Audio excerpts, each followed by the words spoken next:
आज दुनिया में एक बार फिर पाकिस्तान आतंकवाद को लेकर शर्मसार हुआ है। ऑस्ट्रेलिया के बॉन्डी बीच में जहां यहूदी समुदाय अपना हनुका त्योहार मना रहे थे, उस वक्त दो पाकिस्तानी, साजिद अकरम, नवीद अकरम, दोनों बाप बेटे, एक की उम्र 50 साल, एक की उम्र 24 साल, बॉन्डी बीच जाते हैं और गोलीबारी शुरू कर देते हैं। 15 लोग अब तक मारे गए हैं, जिसमें बच्चे भी शामिल हैं दोस्तों। और सबसे बड़ी बात, इन दोनों को रोकने के लिए सिर्फ एक शख्स सामने आया था। आपकी स्क्रीन पर यह है एक ऑस्ट्रेलियन मुसलमान जिनका नाम है अहमद अल अहमद।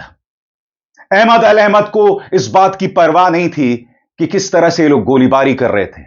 ये कार के पीछे छिपा रहता है, पीछे से जाता है और प्रहार करता है एक आतंकवादी के ऊपर। उसे खुद को गोली लग जाती है मगर उसे परवाह नहीं है। और उसकी बहादुरी इसलिए मायने रखती है क्योंकि साजिद अकरम और नावीद अकरम, ये दो आतंकवादी 20 मिनट तक गोलीबारी करते रहे, मगर ऑस्ट्रेलियाई पुलिस का एक भी शख्स इन्हें चुनौती नहीं दे रहा था। ढेरों ऐसी तस्वीरें सामने आई हैं जिसमें ऑस्ट्रेलियाई पुलिस विमेन थर थर कांप रही थी, खुद बुरी तरह से डरी हुई थी। वहां जो लोग खड़े हुए थे वो लोग ऑस्ट्रेलियाई पुलिस की कड़ी शब्दों में आलोचना कर रहे थे। ये जो बड़ा आतंकवादी हमला हुआ है, ये पूरी जानकारी मैं आपके सामने लेकर आया हूं। मैं आपके सामने वो आखिरी 5 मिनट लेकर आया हूं जब वो दो आतंकवादी एक ब्रिज के ऊपर होते हैं और फिर उन पर गोली चलाई जाती है और उन पर काबू पाया जाता है। मैं वो लम्हा भी आपको दिखाऊंगा जब अहमद अल अहमद ने अपनी जान की परवाह नहीं की और एक आतंकवादी पर टूट पड़ा और दूसरे आतंकवादी ने उस पर गोली चलाई। अहमद अल अहमद की तारीफ खुद अमेरिकी राष्ट्रपति डोनाल्ड ट्रंप ने की है। In Australia, as you know, that was a terrible attack. 11 dead, 29 badly wounded. And that was an anti-Semitic attack, obviously. And I just want to pay my respects to everybody. And in Australia, you probably read there's been a very, very brave person, actually, who went and attacked frontally one of the shooters and saved a lot of lives. So, very brave person who's right now in the hospital, pretty seriously wounded. So, great respect to that man that did that. But to Australia and the Prime Minister, to everybody that we know so well, we get along with so well, we have a great relationship. That's a terrible situation going on over there. सबसे पहले दोस्तों, वो आखिरी 5 minute देखिए। वो आखिरी 5 minute जब दो आतंकवादियों में से एक को ढेर कर दिया जाता है और एक पर काबू पा लिया जाता है। बेटा जो है नवीद अकरम, वो इस वक्त अस्पताल में है। इस वक्त जब मैं आपसे बात कर रहा हूं उसकी हालत गंभीर बताई जा रही है। उसकी मौत की खबर कम से कम अभी तक नहीं आई है। देखिए वो आखिरी 5 minute.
Fucking die, cunt! Die!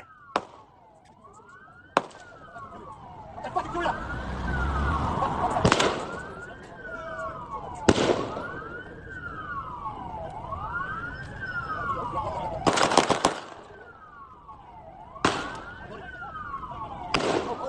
Fuck yeah!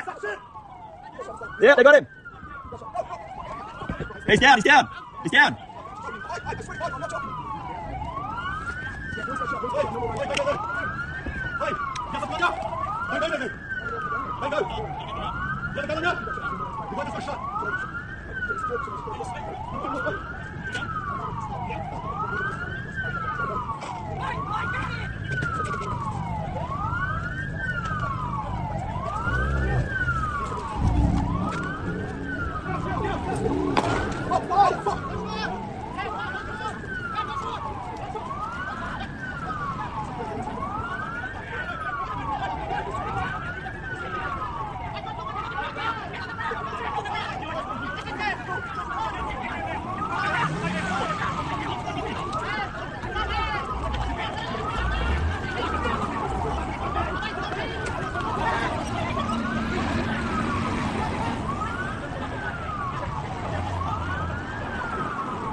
अब मैं आपको दिखाने वाला हूं वो लम्हा दोस्तों जब अहमद अल अहमद ने अपनी जान की परवाह नहीं की और टूट पड़ा उस आतंकवादी पर। यह वीडियो देखिए, उसकी बहादुरी का जीता जागता प्रमाण। Material at the moment because the injuries have been beyond horrific. These are large caliber weapons that are being used today to inflict the most amount of pain and hurt. We understand this is one of the men who tried to step in as well and help. We'll confirm that as it goes on. But boy, I'd like to hear this man's story. Ahmad अल अहमद की बहादुरी इसलिए भी मायने रखती है दोस्तों क्योंकि अहमद अल अहमद उस वक्त अपनी बहादुरी दिखाने आया जब 20 मिनट तक ये लोग गोलीबारी करते रहे। 20 मिनट तक पुलिस कहीं नहीं थी। लोग इस बात को लेकर नाराज थे कि कहां थी पुलिस। 20 मिनट तक ये लोग गोलीबारी करते रहे, 15 लोगों को मौत के घाट उतार दिया। देखिए वो लम्हा जब गोलीबारी लगातार चल रही थी मगर पुलिस कहीं नहीं थी।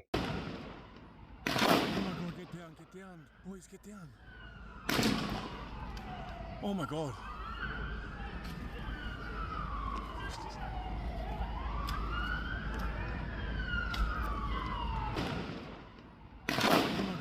Get down. Boys, get down. Oh my god.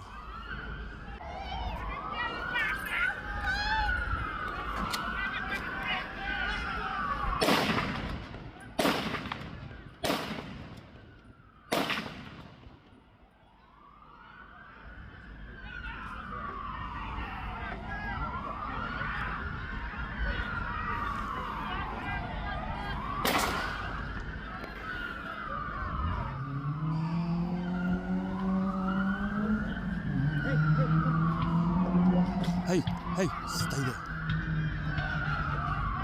Stay. You're okay, stay. I don't know if it's a live weapon or not. लोग नाराज हैं। लोग कह रहे हैं कि आखिर कहां थी पुलिस। पुलिस अगर मुस्तैद होती, अगर उसने पहले एक्शन ले लिया होता तो शायद 15 लोग नहीं मारे जाते। लोग नाराज है इस बात को लेकर। सुना जाए। Can you tell me what happened? just there was two shooters, one on the bridge, one under the bridge, and just start to shoot for 20 minutes. They shoot, change magazine and just shoot. Simple as that. 20 minutes was 4 policemen there. Nobody gave fire back. Nothing. Like they are froze. Like for it looked like 20 minutes. Like and they shoot. The guy changed magazine. I look at him all the time. I was doing my babies under me, and I look at that, and it's just rifle and a pistol, and just shoot. And the other one was under. They start to come close to the audience. I think one of the people took his rifle and shoot him. That's one of them. That's what I saw. I didn't know how much I saw, but who were they targeting? Oh, all the crowd, anyone, Jewish, just shoot. Doesn't matter who. Men, all kids, everyone was no. Did they say anything? I couldn't hear. Like the shooting was so loud, we couldn't hear if they say. I was too far. Like he was on the bridge, I was near the tent. So, but I saw. I look at him. I look what he shot. I look at his rifle. He aimed. He did. He really like take his time. He should take his time. And 4 policemen there didn't give fire back. I don't understand why. आप में से जो लोग हमारे साथ जुड़ रहे हैं, ये बड़ी खबर आपके स्क्रीन पर। बीबीसी कहता है ऑस्ट्रेलिया बॉन्डी बीच हमले में मरने वालों की संख्या बढ़कर 15 हुई। अब तक क्या हुआ दोस्तों, इस पर गौर करने की जरूरत है आपकी स्क्रीन पर। ऑस्ट्रेलिया के न्यू साउथ वेल्स के प्रीमियर क्रिस मिन्स ने पुष्टि की है कि बॉन्डी बीच पर गोलीबारी की घटना में 10 साल की एक बच्ची समेत 15 लोगों की मौत हो गई है। साथ ही उन्होंने बताया कि हमलावरों में से एक की मौत हो गई है। पुलिस कमिश्नर माल लियांज ने बताया कि दोनों हमलावर पिता और बेटा थे। पिता की उम्र 50 साल, बेटी की उम्र 24 साल बताई जा रही है। पुलिस के मुताबिक 50 वर्षीय हमलावर को पुलिस ने गोली मार दी, जिसके बाद उसकी मौत हो गई। वहीं 24 वर्षीय युवक की हालत गंभीर बताई जा रही है। इस घटना के बाद 42 लोगों को अस्पताल ले जाया गया है। इनमें से वो पुलिसकर्मी भी शामिल हैं जो मौके पर ड्यूटी पर मौजूद थे। पुलिस ने बताया कि 50 वर्षीय व्यक्ति के पास हथियार रखने का लाइसेंस था। उसके नाम पर 6 हथियार रजिस्टर्ड थे और बॉन्डी बीच से भी 6 हथियार बरामद किए गए हैं। मौके से सक्रिय विस्फोटक उपकरण भी मिले हैं। पुलिस ने इन्हें सुरक्षित तरीके से निष्क्रिय कर दिया है। ऑस्ट्रेलिया के प्रधानमंत्री एंथनी अल्बनीज ने कहा है कि इस हमले से निपटने के लिए हर जरूरी संसाधन लगाए जाएंगे। उन्होंने ऑस्ट्रेलियाई समाज में यहूदी विरोधी भावना को पूरी तरह से खत्म करने का संकल्प भी उठाया है। दोस्तों आइए एक बार फिर देखते हैं वो खौफनाक लम्हा। लोग जमीन पर लेटे हुए हैं और यहां पर आप देख सकते हैं कुछ लाशें भी हैं। लोग खौफजदा हैं और लगातार वो 2 पाकिस्तानी गोलीबारी कर रहे थे, साजिद अकरम और नवीद अकरम। देखिए वो लम्हा जब लोग जमीन पर लेटे हुए थे।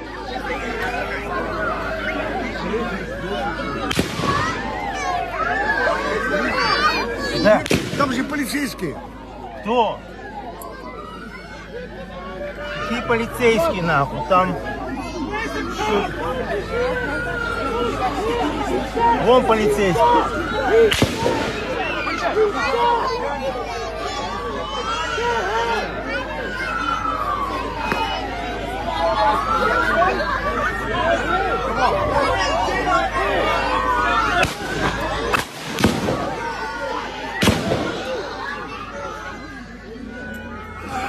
이만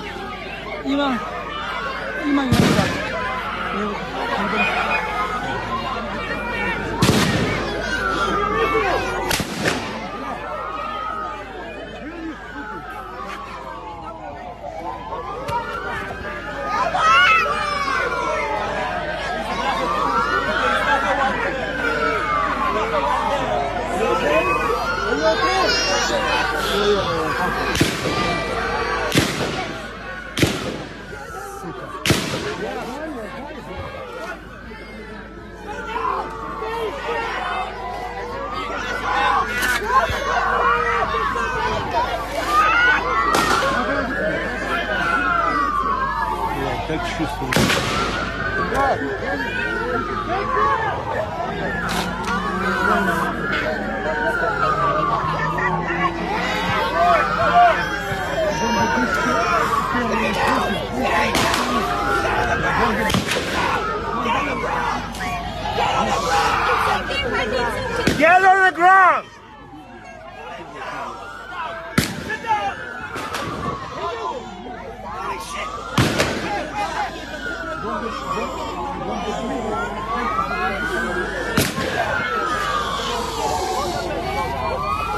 Все, захуяли меня.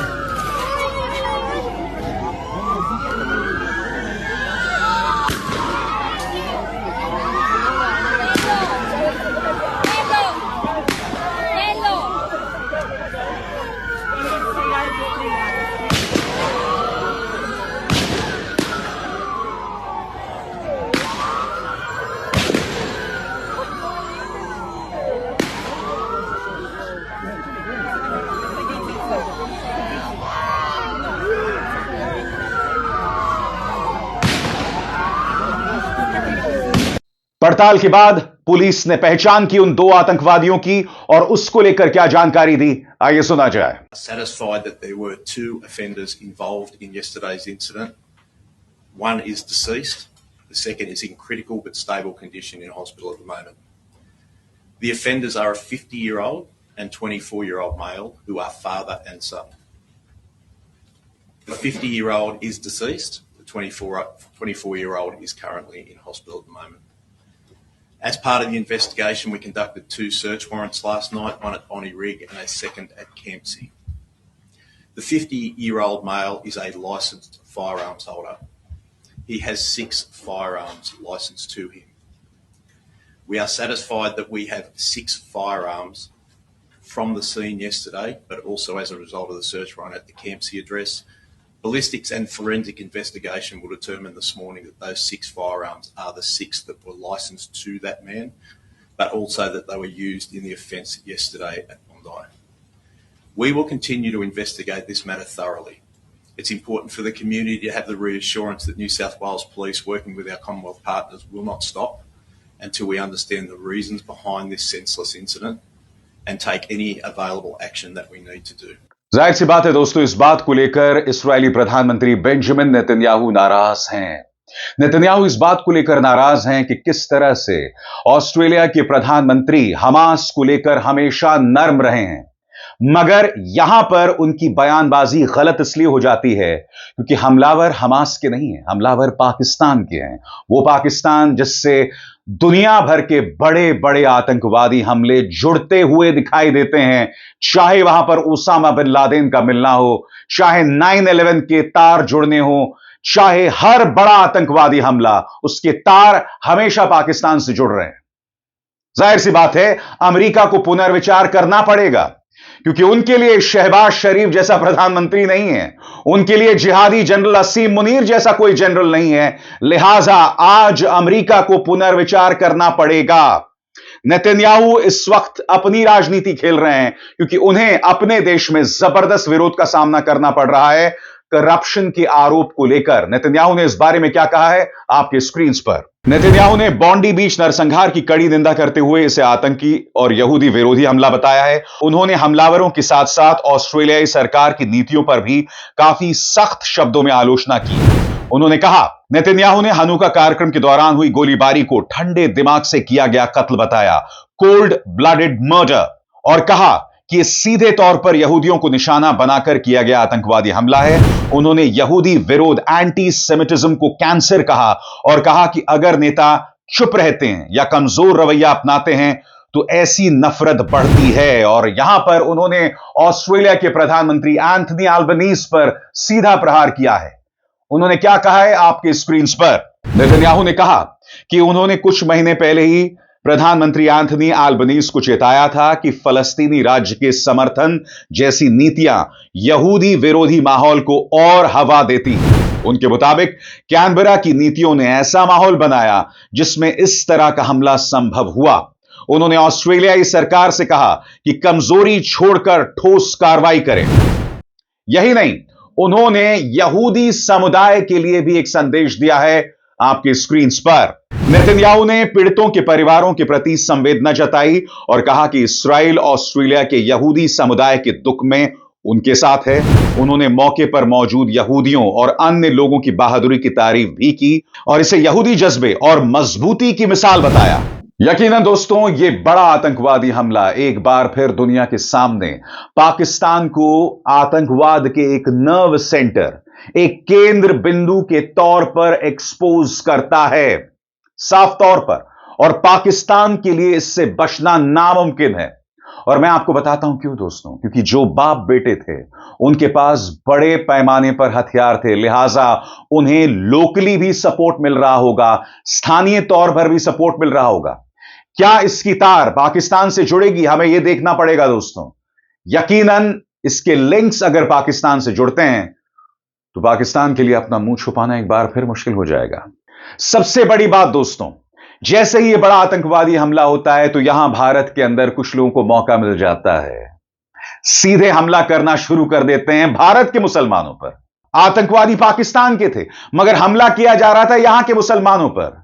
यकीनन यह एक आतंकवादी हमला है, इस बारे में कोई डाउट नहीं होना चाहिए, कोई शक नहीं होना चाहिए और उसकी सख्त शब्दों में आलोचना होनी चाहिए। मगर यहां पर कुछ नफरती चिंटुओं को मौका मिल गया था यहां के माहौल को बर्बाद करने का, और गोदी मीडिया भी दोस्तों आप जानते हैं ऐसे ही कुछ करेगा। मगर इस मंच पर हम आपके सामने सटीक जानकारी पेश करते हैं, यह कोशिश मेरी हमेशा से रहती है। अभिसार शर्मा को दीजिए इजाजत। नमस्कार।